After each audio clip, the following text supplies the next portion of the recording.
عاجل وفاة الفنان والملحن محمد رحيم، وسبب الوفاة الصادم.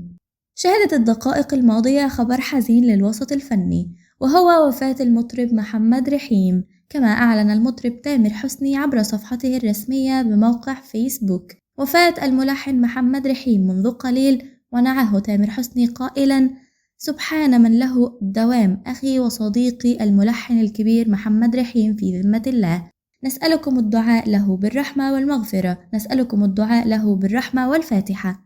أما بالنسبة لسبب وفاة محمد رحيم، تعرض الملحن محمد رحيم مؤخرا لذبحة صدرية دخل على إثرها المستشفى لتركيب دعامات وإجراء قسطرة في القلب، وبعد إجراء العملية خرج من المستشفى وطمأن جمهوره عبر حسابه بموقع فيسبوك قائلا: بطمنكم عليا والحمد لله، أجريت عملية بسيطة قسطرة وبقيت زي الفل، وربنا شفاني وعدت على خير الحمد لله، ربنا ما يحرمني منكم أبدا، وكل الناس تطمن الحمد لله.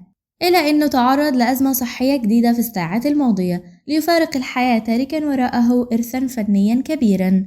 يذكر أن محمد رحيم تعاون مع العديد من الفنانين البارزين، أبرزهم نوال الزغبي، عمرو دياب، أنغام، أصالة نصري، محمد حماقي، أمال ماهر، إليسا، حسين الجسمي، هشام عباس وغيرهم.